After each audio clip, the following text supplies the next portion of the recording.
Muy buenas tardes a todos y a todas. De nuevo nos vemos y nos encontramos para reiniciar un poco estos encuentros que hemos comenzado esta mañana y que, bueno, pues hasta ahora la verdad es que hemos ido muy bien, con unas ponencias muy interesantes que esta tarde van a continuar en la misma línea. A partir de ahora vamos a tener una jornada exactamente igual que esta mañana, dividida a la mitad de la tarde con un descanso para el cual ustedes pueden seguir escribiendo sus preguntas a cualquiera de los ponentes que actúen en esta tarde y que, como esta mañana, la dinámica será exactamente igual. Las dirigiremos a cada uno de ellos para que después las contesten y bueno, se pueda dinamizar esto un poco más. También pretendemos un poco su participación y su colaboración, que en definitiva es la esencia de este encuentro. Bien, yo creo que ya estamos todos, retomamos la actividad y ahora retomamos con una ponencia muy interesante, como todas las demás, de Ana Prados Gómez, que es una profesora que nos va a presentar una ponencia trabajada y basada en el barroco, en el juego de apariencias entre dos obras fundamentales, dos obras maestras, dos obras verdaderamente excepcionales, Las Meninas y El Quijote.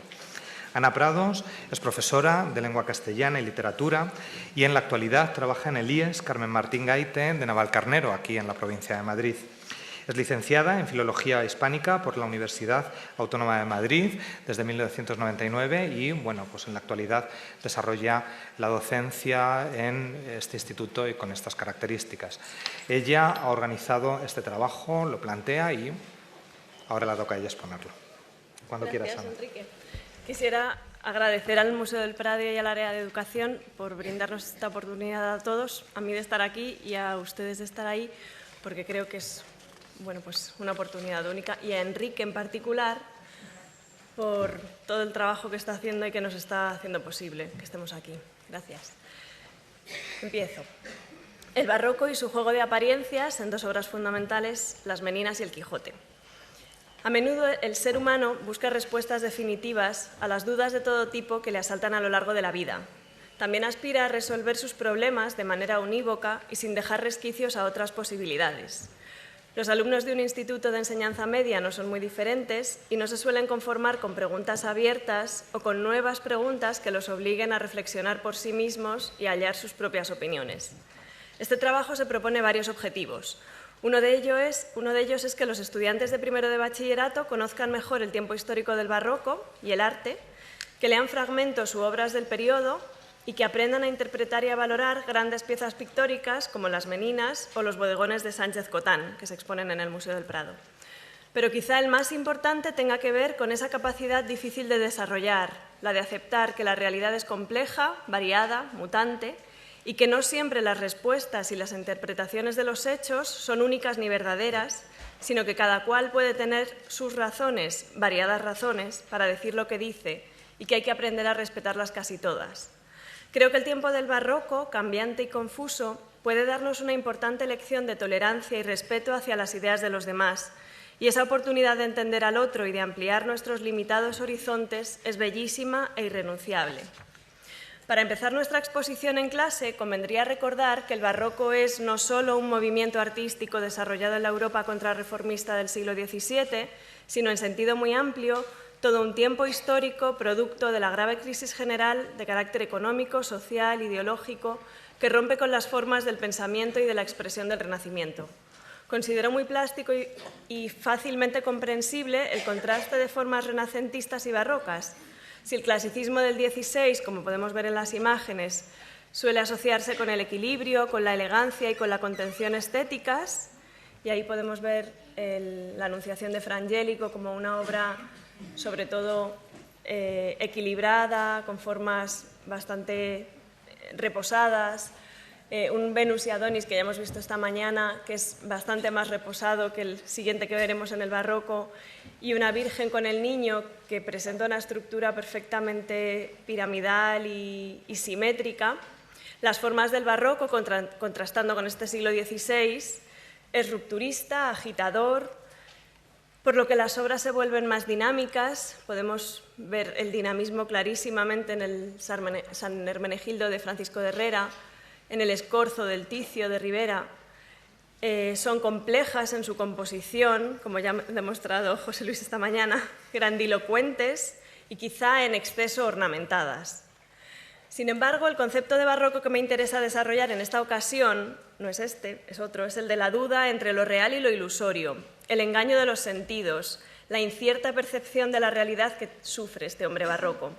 Y es que los acontecimientos históricos, como la pérdida de la hegemonía, la bancarrota nacional, la pobreza que se instala en un país cada vez más despoblado, unidos a los conflictos sociales, como la intensificación del enfrentamiento de castas que genera inmovilismo social, son causantes de ese gran desengaño que inocula en la mente del hombre barroco una resignación y un escepticismo que le impiden pensar que las cosas puedan mejorar, pero que también lo llevan a la incertidumbre constante y a la desconfianza en la realidad.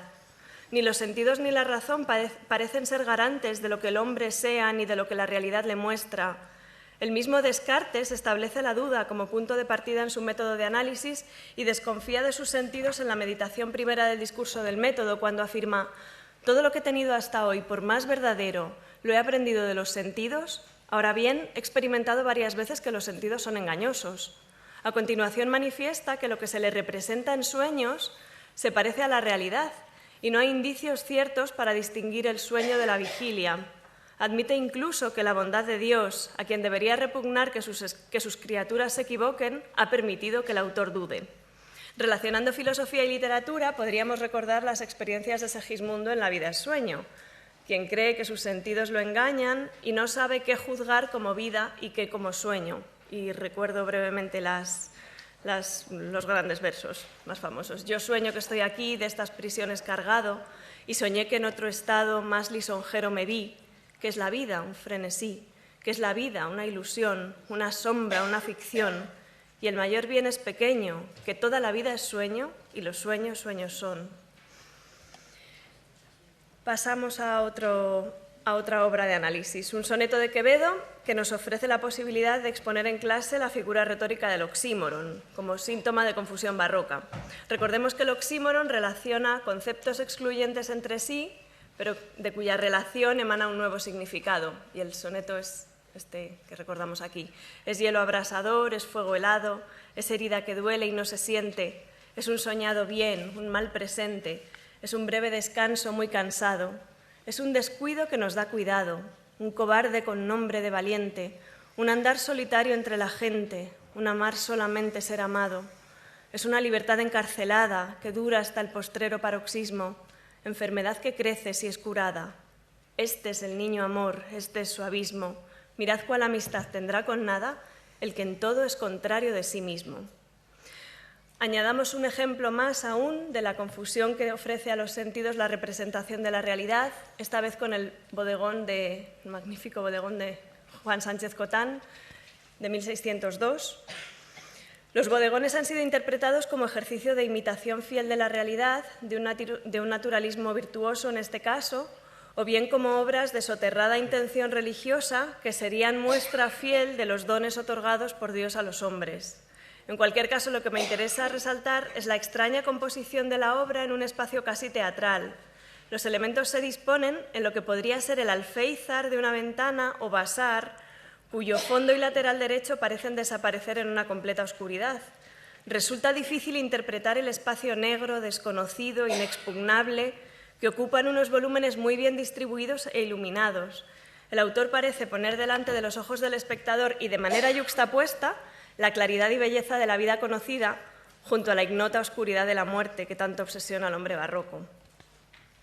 Pero por fin llegamos al corazón de nuestro trabajo, Las Meninas o La familia de Felipe IV, de Diego Velázquez, y aquí comienza el juego de suplantación barroca de la realidad. Aparte de los infinitos significados que puedan darse al cuadro y de su principal mensaje, la proclamación orgullosa del autor como intelectual al servicio del rey y la reivindicación de la pintura como actividad noble y no artesana, quisiera destacar como un rasgo muy barroco y muy llamativo el hecho de que Velázquez utilizara las Meninas como la representación engañosa de un espacio que ya no existía, y esto es muy importante. De todos es sabido que el cuadro es autorretrato del pintor, que se sitúa alineado con las figuras de los reyes que están reflejados en el espejo del fondo, retrato de la infanta Margarita, en ese tiempo heredera al trono y vista como la gran esperanza de los Habsburgo, y una serie de personajes que la rodean: Agustina Sarmiento e Isabel Velasco, las Meninas; José Nieto, aposentador real, que aparece en último término en una escalera; Mari Bárbola, Nicolasito Pertusato, pisando el mastín; y en una zona más umbría, Marcela de Ulloa, guarda menor de damas, y un guardadamas varón de identidad desconocida. Pero ¿por qué digo que las Meninas reproducen con fidelidad tan asombrosa un espacio ya inexistente? ¿Por qué es esta obra un ejemplo tan claro y magnífico del juego barroco de la confusión de los sentidos? Para empezar, habría que conocer el dato de la estancia y la pared en que se iban a apoyar a ras de suelo esta maravillosa tela de 3 metros por 81 centímetros por 2 metros por 76. Según algunos autores, años después de la muerte del príncipe heredero Baltasar Carlos en 1646, Felipe IV le encargó a Velázquez una reforma en la planta baja del Alcázar que implicaba la transformación de esta sala. No sé si se ve el puntero. Sí, bien. Esta sala, que está dividida por un tabique y que está señalada como 25 y 12, 25 era el aposento de Baltasar Carlos, del infante, cuando en un periodo intermedio este tabique se echó abajo y toda esa estancia es el Salón de las Meninas, con 7 ventanas, 2, 3, 4, 5, 6, 7. Bien, pues algunos autores defienden que posteriormente, y este Salón de las Meninas había sido utilizado por Velázquez como obrador auxiliar, como taller de pintura que resultaba mucho más cercano a los aposentos reales y les permitía a la familia real bajar a ver cómo pintaba el autor. Bien, pues parece ser que Felipe IV le solicita a Velázquez que transforme este Salón de las Meninas en despacho de verano, de manera que Velázquez levanta ese tabique que está señalado en rojo, no encuentro el puntero, aquí, levanta este tabique, divide esta estancia en dos, se sitúan en el espacio en rojo las Meninas y este espacio que pinta las Meninas sería el que ya no estaba. Es un ejercicio de suplantación de ese espacio. El efecto conseguido por la situación de las Meninas en ese espacio es de un barroquismo fascinante, porque el cuadro que observaría el rey desde su despacho sería una suplantación asombrosamente realista de la estancia que ya no estaba, así como de la luz natural que recibía esa escena a través de las 5 ventanas laterales que se ven en estos planos que ha reconstruido Ángel del Campo. Bien, que el rey en persona alzara la mirada desde el lugar verdadero donde sus majestades se sitúan de manera ilusoria en el cuadro y viera una representación de lo que ya no era, es decir, una ilusión de la realidad que un día fue, me parece que es un recurso tan barroco como las realidades imaginadas y vividas por Don Quijote. Pasemos, por tanto, a la parte literaria ahora, al texto que inventa la novela moderna, a la obra que rescató a un Cervantes derrotado por la vida y por la literatura, nuestro querido Don Quijote. Como todos sabemos, la vida de Cervantes transcurrió entre 2 periodos históricos y su literatura manifiesta la transición del optimismo e idealismo renacentistas a la amarga frustración barroca. Heredero del humanismo, de la estética garcilasista de la primera mitad del siglo XVI y de la espiritualidad de la literatura estética y mística de la segunda, su vida enlaza desengaños e infortunios como sus 5 años de cautiverio en Argel, los constantes apuros económicos, su tiempo en prisión, además de su fallida carrera literaria, con sonados fracasos teatrales en los tiempos de mayor gloria lopesca. Solo en 1605, a los 58 años, saborea, aunque por breve tiempo, las mieles del éxito, al publicar la primera parte del Quijote. Pronto sería de nuevo encarcelado por hallarse envuelto en una extraña muerte delante de su casa. Pero el éxito de 1605 le permitió publicar las novelas ejemplares en 1613, El viaje del Parnaso en el 14 y la segunda parte del Quijote en el 15, entre otras. El análisis de una obra tan rica exige que los temas, infinitos temas que se pueden abordar en clase, sean acotados y limitados en cierta medida. Así pues, además de explicar en esta hipotética clase de primero de bachillerato la estructura de la obra, dividida en 2 partes, 3 salidas, una historia central con numerosas narraciones intercaladas, y de tener muy presente que lo que mueve a Cervantes al escribir el Quijote es la intención de criticar un género literario perteneciente a un tiempo pasado mediante la continua ironía, Nos centraremos en el problema únicamente del narrador o narradores y en el punto de vista múltiple del Quijote. Con ello regresamos al leitmotiv de este trabajo, que es la confusión barroca de los sentidos. Comencemos por los narradores. En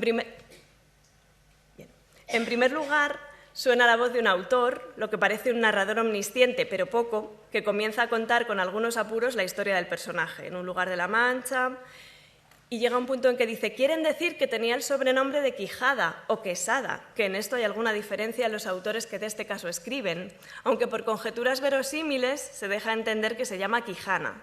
Pero esto importa poco a nuestro cuento. Basta que en la narración de él no se salga un punto de la verdad. Empiezan aquí los vaivenes del barroco. ¿Importa o no importa que la narración sea verdadera? Por otro lado, este narrador parece recabar datos contradictorios debidos a distintos autores y fuentes historiográficas, como los mismísimos Anales de la Mancha. Y dice Cervantes, o el autor: autores hay que dicen que la primera aventura que le avino fue la de Puerto Lápice. Otros dicen que la de los molinos de viento, pero lo que yo he podido averiguar en este caso y lo que he hallado escrito en los Anales de la Mancha es que él anduvo todo aquel día y al anochecer su rocín y él se hallaron cansados y muertos de hambre. ¿A quién debemos creer en este afán por describir la verdad? ¿Quién está en lo cierto? Para seguir suscitando la duda y jugar un poco más a evitar tener certezas, Cervantes recurre a la técnica del manuscrito encontrado, frecuente en los libros de caballerías, por lo que hay que añadir un nuevo autor, un historiador arábigo-manchego, Cide Hamete Benengeli, cuyas palabras, falsas palabras de moro, son vertidas en lengua castellana por un traductor morisco que el primer autor se había encontrado en el Alcaná de Toledo. La redacción de las historias ha pasado ya por demasiadas manos como para ser una versión fiable de la realidad. O tal vez quizá por ser tantas las perspectivas, nuestra percepción de la historia sea más completa y verdadera que si fuera una voz única la que lo contara. El mismo personaje todavía se convierte en narrador de sus hazañas e imagina que escribirá sobre él el futuro historiador que sobre este caso trate.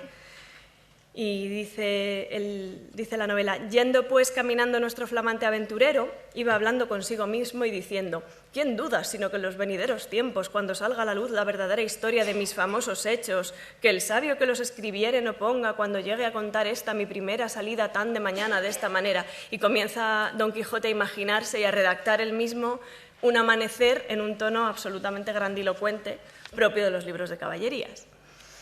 Y es también el propio Don Quijote quien narra su descenso a la cueva de Montesinos, esta vez en la parte segunda, capítulo 23, y dice: despabilé los ojos, limpiémelos y vi que no dormía, sino que realmente estaba despierto.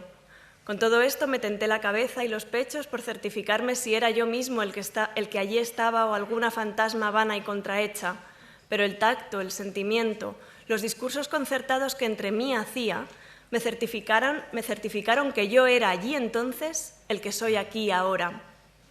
Aquí, ahora, es Don Quijote mucho más que un narrador. Es un personaje hecho a sí mismo, protagonista de su propia historia. Quizá un Velázquez autorretratándose vestido de caballero de la Orden de Santiago en las Meninas. Además, su historia ha sido ya leída también por los demás personajes que con él van trabando conocimiento. Estamos, pues, ante textos literarios que se insertan en obras literarias mayores, un juego de espejos donde se reflejan a lo lejos unos reyes que, estando fuera de él, son el verdadero centro del cuadro. Otro de los grandes asuntos que el Quijote plantea es el choque entre la realidad real y la imaginada por Don Quijote. El resultado suele acabar con el personaje por los suelos, en el caso de la aventura de los molinos, o molido a palos y descalabrado las más de las veces, como la noche que pasan en la venta compartiendo cuarto con el arriero. Sin embargo, en otros momentos, cuando los otros personajes consienten en atravesar el fino límite entre realidad y fantasía y saltan dentro del mundo paralelo y libre de nuestro caballero, las consecuencias son inesperadas y la realidad, de tan rica que es, se vuelve relativa e inaprensible. Recordemos la famosa aventura del yelmo de Mambrino, que comienza en el capítulo 21 de la primera parte. En este episodio, Don Quijote hace huir despavorido tras atacarlo al incauto barbero que, por estar lloviendo, se cubría la cabeza con una bacía de azófar recién adquirida. Aprovechando que deja olvidado su asno, Sancho pide permiso para trocar el suyo por este nuevo, pero su amo solo le permite tomar las albardas. El reencuentro con el barbero ocurrirá en el capítulo 44, y aquel le reclamará a Sancho mi bacía y mi albarda con todos los aparejos que me robaste, devolución que ninguno de los personajes estará dispuesto a realizar. Es entonces cuando Sancho, aportando una solución intermedia y de concierto al problema de interpretación de la realidad que tiene ante sus ojos y que tanto conflicto está generando, nos sorprende con el genial neologismo del baciyelmo. Además, para solucionar la disputa y pasar un buen rato a costa de la locura de Don Quijote, los demás personajes que allí reunidos estaban, como el barbero y el cura de la aldea de Don Quijote, Don Fernando y Cardenio, insistirán en afirmar que la bacía es yelmo, y el burlado barbero no dará crédito a que tanta gente honrada porfíe en contravenir una realidad tan evidente. Eso sí, en cuanto a la albarda, a Don Quijote albarda le parece, pero en eso no me entremeto, dice. Por todo ello, conviene preguntarse con los alumnos, ¿es la realidad lo que ven nuestros ojos, lo que nos dice la mente o la imaginación? ¿Es lo que le dicen a uno los demás o es lo que yo me invento en vista de que al parecer todo el mundo lo hace? Podríamos concluir, tras leer los capítulos 44 y 45, que Cervantes, con esta visión múltiple de la realidad, con este tan comentado pluriperspectivismo, invita no solo a mofarse de los libros de caballerías y su estilo exagerado, sino sobre todo a observar un mismo hecho desde distintos ángulos y a no conformarse nunca con una sola versión de las cosas, y a cuestionar la importancia que el ser humano se da cuando cree tener la razón y estar en lo cierto, porque razones hay muchas y cada cual tiene las suyas. Muchas gracias.